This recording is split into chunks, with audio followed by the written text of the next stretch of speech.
Hi everyone, I'm Julie Hesmondhalgh. And I'm Sean Connolly. And this is Coli Cast.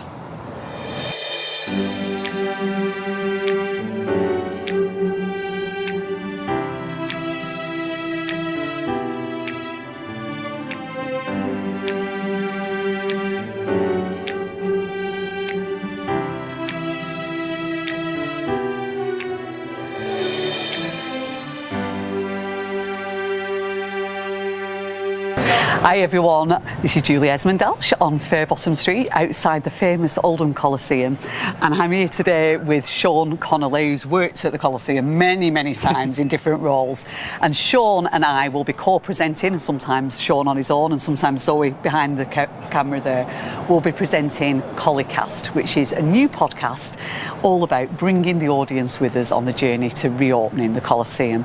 So Sean, can you tell us a bit about the podcast and what it's going to look and feel like? Yeah, so we had the idea of the podcast quite a while ago. We think it's the best thing for the people of Oldham to have a bit of a check-in with the Coliseum. The plan is for it to be monthly, and it's mainly going to be in 3 stages really. So the first is to be talking to Tilbury Douglas and the contractors of the Coliseum, mainly looking at the production of the refurbishment, where it's going, where we're at, just to give you that kind of monthly update for when the Coliseum is then going to reopen. Keeping an eye on the progress of it, absolutely. Exactly. And then the second section will be speaking to members of the Oldham Coliseum Theatre Company and many different people throughout Oldham, just to give you an idea of the running of the programming and where the future of the Coliseum will look. And then the last part is a little bit of a nostalgia, trip into the past. We're going to speak to myself firstly, because as Julie just mentioned, I've worked here in many different roles, but speaking to actors, people who've worked in learning engagement, people who've worked behind the scenes, just to give you a bit of a nod to the past for the 140 plus year history of where we stood today. So yeah, it's just going to be a nice little 15-minute podcast just to keep you updated, and yeah.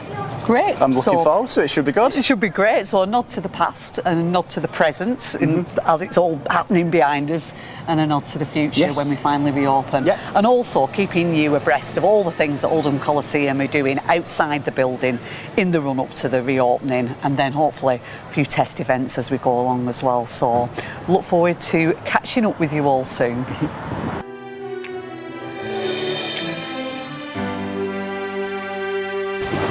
Just watch your heads if anyone's as tall as me and Ross. Just instinctively not. Yeah, I think we'll be all right. Yeah.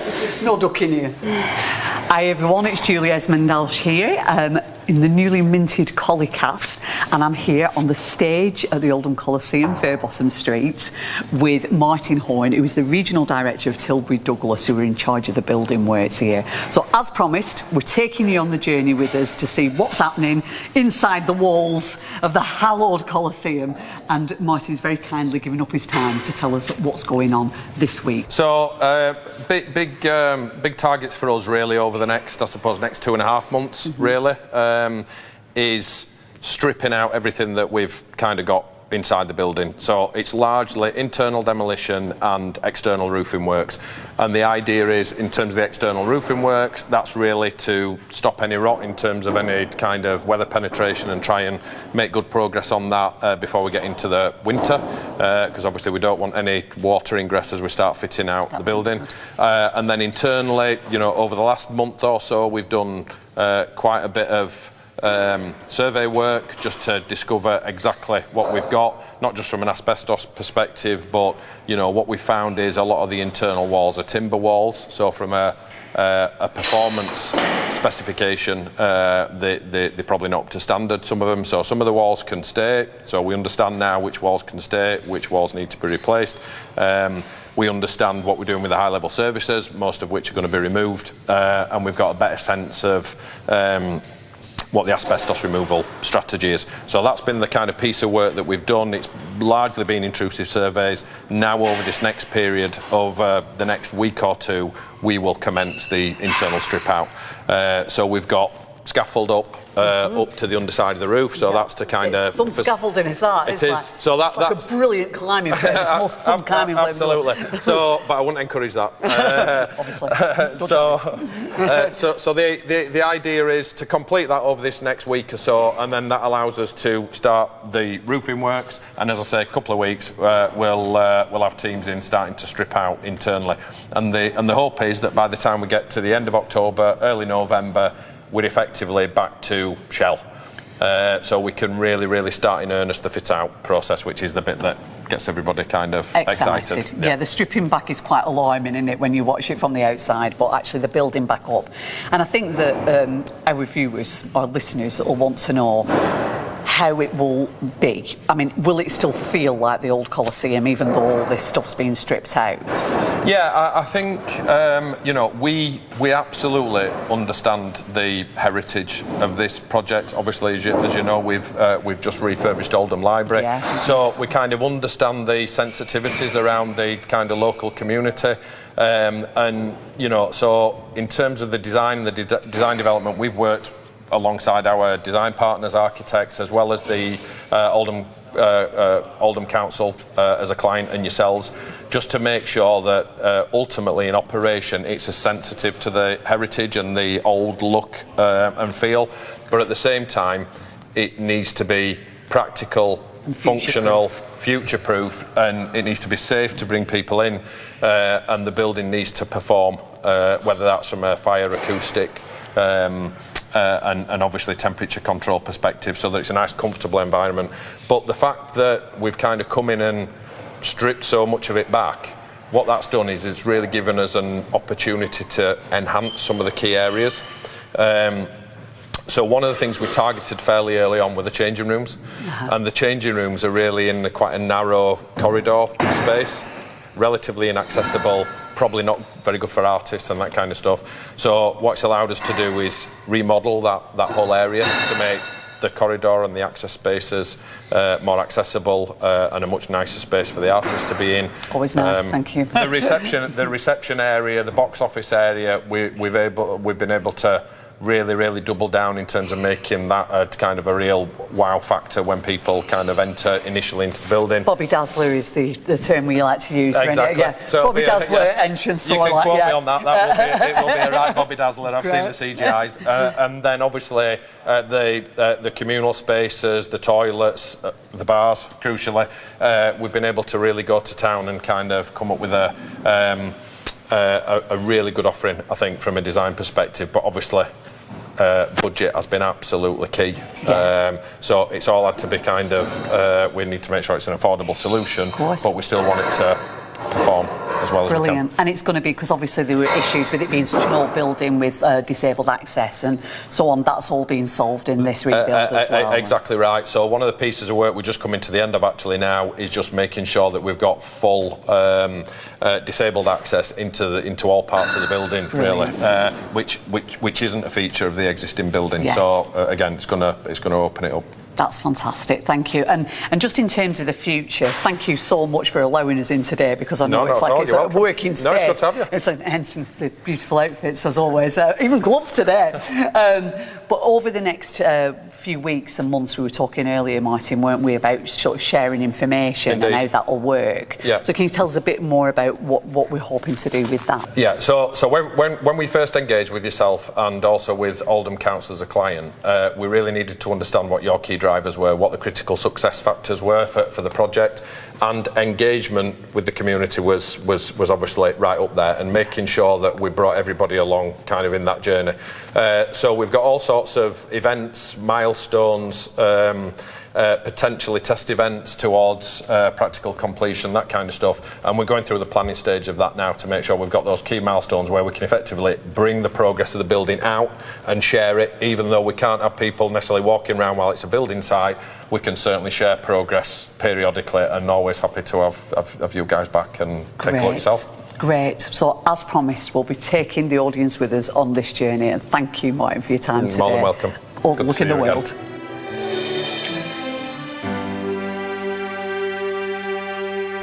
Hello, I'm Zoe Hodges and you're watching Coli Cast. So I'm joined today by Martina, CEO of Oldham Coliseum. Thank you very much for joining me, Martina. You've had a busy summer so far with the 5th year of Coli Festival. Can you just tell me a little bit about how that went, please? Yeah, it was. So it's my first. It was my first Coli Festival, and I got the most important job, I feel, of being on the welcome desk in the library, being chief sticker giver. So basically, I became I was the person directing people where to go. Basically, there's a dance class over here, there's crafts over here, and it got to the point where even if I was somewhere else in the space, there'd be a kid behind me going, and I was like, oh my god, where's my stickers?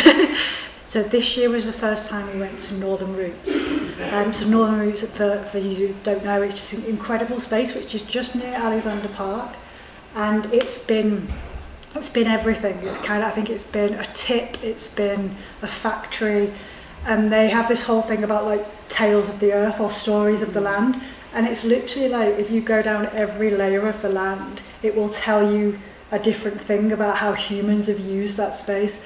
So going forward, we're actually having our debrief today, and there's a lot to think about in terms of do we have guest curators? How do we bring different parts of the community together? How do we bring the loyal and wonderful people that have gone to the Coliseum forever, and we bring them to the journey to South Asian arts? You've had quite a few exciting conversations. We went into Fairbottom Street site the other day, and it seems to be there's a lot of action in there now from the previous times we visited. Yeah. But you've been having some really exciting conversations about that space. That it seems to be getting closer, getting more real, doesn't it? Yeah, I think that's the thing. I think last time when we showed people around, it was everyone was a bit what has happened? And it's all the major stuff, isn't it, that people can't see. And then the last few weeks, we've kind of we've been shown seats. And I didn't know I had so many opinions about seats. But for the colour, the cushioning, the acoustic arrangement of it, where you want the numbers and everything. So it's and also we've started to look at how we want the outside to look and the inside, the interior. And a big thing for me is how it flows. So I always felt when I went to the Coliseum that it felt the bars were a bit like corridors, and you were it was all wrapped around, and I was how do we make it feel like a place that you want to go and spend some time? So we're looking at how where the furniture is, where the colour scheme is. Had lots of conversations about different for the interior of the auditorium. A big question that we all had was around the wrap of the circle and the upper circle, and obviously that's always been kind of a burgundy with the gold. And it's one of them where they took it out on one picture, and I was oh no, that would just. And it's funny, isn't it, that you don't realise what you care about until they kind of put a wooden front on it, and I was just oh no, that's not it. So yeah, it's really exciting now to kind of see things come together. It is getting closer, but there's still a lot of theatre to come in Oldham between now and the reopening. Yeah. So can you tell me a little bit about the plans that you've got in place at the moment? Yeah, so we're still out and about in our new season. So the autumn season has been launched. We've got a brochure that's going out towards the end of the month or the beginning of September, so everyone will be able to see. We've been working with a new design agency, Smiling Wolf, who are looking at our brand. I'm not going to tell you much about what's going on with the programme because I want you guys to explore that for yourself, but I would say just kind of be open to the other spaces, because I think that's the thing, isn't it, we're testing things out now, so that when we go into the building, we understand what works for people. We have a Christmas fair that we're working with Not Too Tame on at Christmas, and we're going into the new event space that's basically opened across from Molino's. And then we'll start talking about the pantomime, which feels like a really, it feels like a long way off, but it's not. You just kind of it comes around quickly. Yeah, it's oh my word, because obviously when we were doing the panto was supposed to be this year, and the opening of the building was this year, and then we were oh no, it'll be fine, and then we've got an extra year, and I'm how were we going to do it? This is so yeah, we'll hopefully put in all that in January, and everyone can kind of find out then. That's super exciting, because that's when it'll start to really feel like it's a real thing going into a real theatre. Yeah. And that's when we start to become a proper producing house again, which is like, and that's what everyone saved. So yeah, it's a moment for sure. Brilliant. Well, thank you so much for joining me today, Martina, and all the information about the autumn season can be found on your website, and if they're signed up to newsletters and things like that. Yeah, sign up to a newsletter, website, socials, all the usual. Brilliant. Well, thank you very much for your time today, Martina. Thank you, Zoe.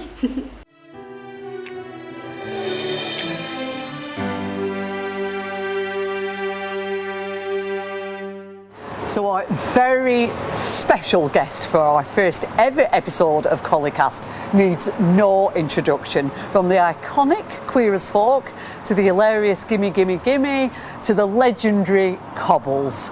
Please, can you welcome someone as passionate about the Coliseum as we are, Antony Cotton.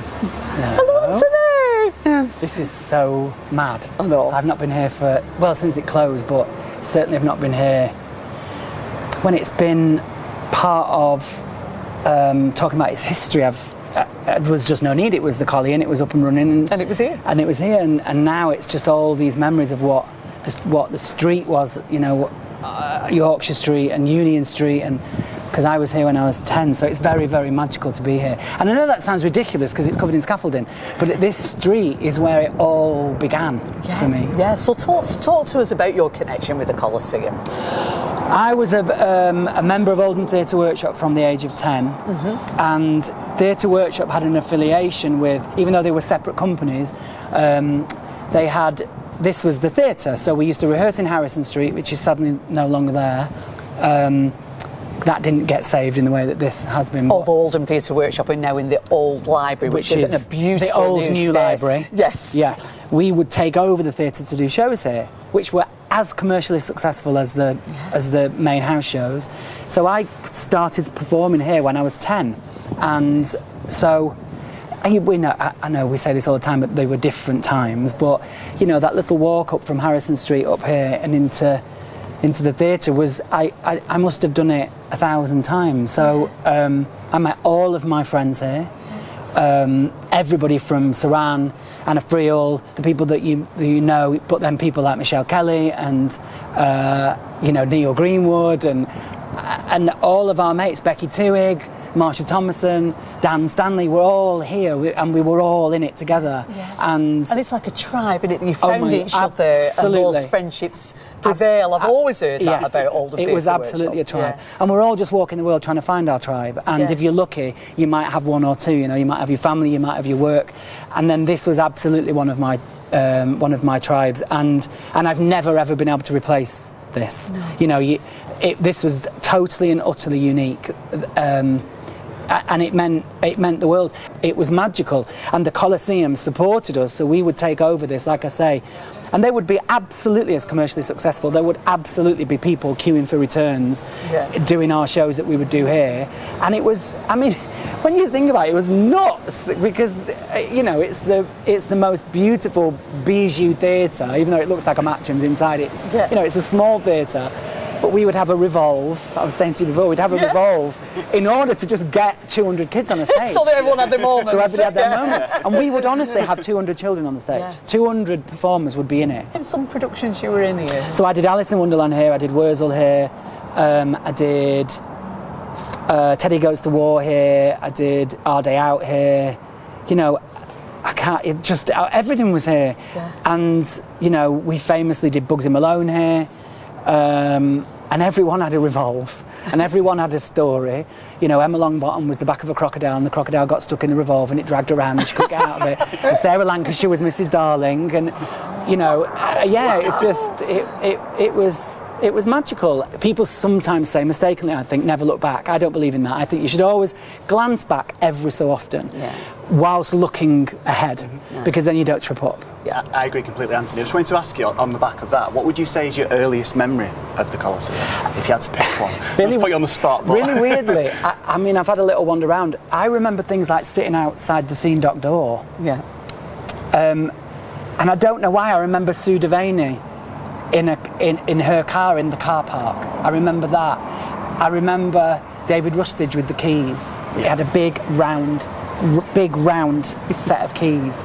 I remember Doreen Lee, who was a chaperone at Theatre Workshop. She used to volunteer here as an usher. And I remember Bryn Taylor and Jane, I think she was called Jane Jankowski, behind the box office. Yeah.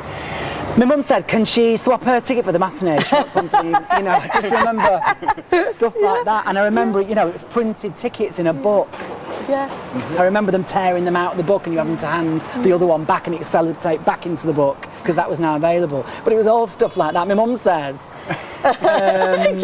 can she drop me off outside the front door? Because, it's a very bespoke experience. That's why we can preserve some of that absolutely. as well. It was a very human experience. Yeah. It didn't feel like it can do today, which is a mechanical tech experience. So in answer to the question, what's my favourite bit?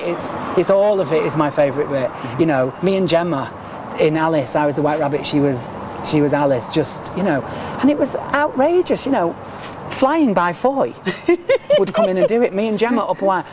Me and, I think she was called Naomi Bell, she played Aunt Sally to my Wurzel. Again, on a wire up behind the site, right up above. Yeah. And because it was only one wire, because they couldn't afford to do 2 wires for that show, of course you turned. Yeah. And I remember being up in a, this is a brilliant memory, being up in the flies, and waiting to come down. I was Wurzel, so stood like this with the rig on, but with one wire, and me and her had hold of our each other's hands. Me and I was Wurzel, she was Aunt Sally. I'll be here. So we're like this. Yeah. And I remember going, I just need to adjust and letting go of a hand. And by the time I'd gone like that, she'd turned around like this. And then there was the queue, and she came down backwards. And of course, I then had to hold of that hand, which was the wrong hand. We styled it out. We just styled it out, yeah. But she just turned round. And obviously, you're just looking at the scenery of the next set like that, and she just spun around. The trust to just put 2 kids up on a wire by Foy and just go, they can do that. Yeah. With literally, we only got to do that the day of the tech, which was the day before it opened. Yeah. Absolutely no prep. You're just going to stick this on the costume, and then somebody cuts in the back of the costume to get the thing out. The trust that was given us, and actually that's why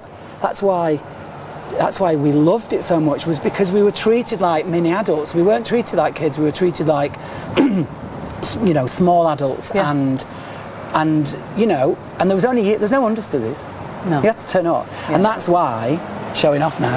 I've been in Coronation Street for 23 years. I've been in the business for 45 years now. But in Coronation Street, 23 years, I've never rang in sick once. No. Still haven't, not once. That is Theatre because Workshop. Of the work ethic. Yeah, and that's Theatre Workshop and the Coli. Because if you don't turn up, somebody else will do it. Yeah. So you'll miss your chance. Absolutely, you'll miss your chance. So that came from Oldham. That's mine. So what would you say? Because we've talked a lot about this, about what makes the Coliseum unique. I've talked about it a lot when I've been reflecting on it as an audience member, as coming here, and I've never been to a theatre outside Stratford East, actually, in London, where the audience has a complete dialogue with the actors on stage, where they're all heckling completely. It's a dialogue, and the actors have always said that that's a unique thing. Doesn't matter what the show is, doesn't matter what the play is. No, they will be like saying, "You tell him, lad," and that's right, exactly and everything. Gemma Wardle did Sweet Charity here. And because a lot of it is the audience is very generational, so the Panto has a young demographic, but the other shows have a tried and tested audience, and I think a lot of people requested to sit in the same seat. Yes, like football. That's definitely so a thing. It's terrace mentality, and we were sat on the first night of Gemma. She was doing Sweet Charity. Obviously, this is when we're adults now, grown up. Yeah. She's been in Les Mis. She's come back to do a show here, so we're in our 20s, and the lights go down and the safety curtain goes up, and then the first thing you hear is all the sweet bags straight away. Nobody ever opened the sweets beforehand. No. It was like the show starts, sweets. The rustling of the sweets, and then them being passed down. And then on the opening night of Sweet Charity, because the ladies in the audience who were of a certain generation know the film with Shirley MacLaine, so they know that it's a story about a girl who's mistreated by the fella. And when he walked on, they booed. Yeah, of course. The actor will be like, what? Before he even opened his mouth. Yeah. Before he even opened his mouth, They they knew. just knew Yeah. that was who the baddie Yeah. is, and they booed him. And I don't know that another theatre You'd has ever get that? No. It's magical. No. Magical. On the back of that, Anthony, we used to have it where the baddie and the panto, if ever they came back in the bar afterwards They'd boo 'em. for a drink, they'd get booed. Yeah. As soon as they walk into the bar, 100%. they get booed. Yeah, and there's that added thing of they're still the baddie. And I'm sure if they saw him in the street as well, or yeah, a he went business, for a he'd be quick like, drink, yeah, he still get booed. It's the same as our Coronation Street audience, you know. If you play a baddie in that, if you're, you know, you get an handbag to your head, don't you? Yeah. If you, Yeah, you know, of course. I don't. 'Cause I'm lucky that Sean's never been that person, but I know that Jack P. Shepherd's always has older ladies whacking him with the handbag, telling him he's out of order. Yeah. So that, it is. You're absolutely right. It has an absolute direct dialogue with the audience. What excites you about the reopening? The excitement for me is, first of all, that it's got its theatre back, because it's so important. Because for people like me that isn't from Oldham, I can only speak on my behalf, but I know that there are literally tens of thousands of people that are like me that are not from Oldham who come to Oldham for the theatre. Yep. So I'm excited. It's good for the town, isn't it? Absolutely, Yeah, it's good for the yeah. town. It's good for footfall. It means that other places get business because people are coming in. Yep. And I'm very excited about what it's going to look like, because the easy thing is for it to be refurbed in a completely new way, which I think, you know, if you're looking at bathroom facilities and access for people in that need assistance, etc., that's absolutely important. But I think as far as the auditorium is concerned, I'm thrilled to hear, and we hope this, you know, is the actuality of it, that it's going to look the same as the Coli always looks. Feel the same. And feel that, because if it looks the same, it will feel the same. Yeah. But what will be magnificent is the access to it and all of the other stuff, like the, you know, the box office and the stage door and the backstage and the dressing rooms will all be hopefully 22nd century fit for purpose. But the actual feel of it will still be the same, because there is nothing like the feel of that theatre. You know, and I, you know, I only ever came back to Harrison Street once when I'd left Theatre Workshop, and I went in and I cried like a child, like a baby. I cried, and I expect that I'll probably do the same thing here. There'll be a few tears shed on that definitely will opening be a night. few And tears. that's the importance of this place. The arts brings so much revenue into a town like Oldham, and all the other businesses benefit from it. And for young people, especially those kids that are going to Theatre Workshop in the new old library, look at what it's done for us. You know, some of your most favourite faces on the television have all been here. You know, Barbara Knox was here. Yeah. Charlie Chaplin was here. I mean, I don't think at the same time. Actually, wouldn't thank you for that. But you know what I mean? It's been really important. It's not only culturally important. It's really important for people's livelihoods. Yeah. It's important for people's, because you know there are people in this building where their heart and soul was put into this building. Well, we always say, don't we, that it sets it apart from other struggling without doubt. post-industrial northern towns. Without doubt. It's like no town will ever build a producing house theatre. Yeah. No one will ever do that in the future. So if you've got one, you've Keep got to hold hang of on it. to it. Absolutely, Yeah. and the bins are just being collected. Okay, so after a brief interlude while the bins were collected, Oldham, still moving, still working. They're as How it is important at as the- everybody else. Absolutely. I tell you what, I love this view, because this, to me, at night, if any young people watching this that never knew the Coliseum but are about to get the Coliseum in their futures, all these P-bulbs here, all lit in rotation. Yeah. So this was the Broadway of the North. But I'm being deadly serious. As a young person walking up, you were about to, you know, star on the stage here, and you'd walk up and you'd see all the P-bulbs going. It was like this was Broadway to us. Yeah. And it was, and I till the day I die, I'd say that that's how it felt. You know, but so I'm glad that we see that, and I hope that the phone number stays the same. It should do. Because we'll remember it as 061 624 2829. But it was the same number, but without the one. 2829. Amazing. It is, that it's you've always got that that. number. I love that you just know it. It's like, I do. Oldham meant so much to me. It was like a huge part of my life, and I'm ever grateful for it. Honestly, I'm not just saying that. It meant the world to me this town. So I am an honorary Oldhamer, so I'm thrilled that you've asked me to come and do it. Thank you. Well, thank you very much for that, Anthony. It's been a pleasure to meet you. Absolutely fantastic. Thank you.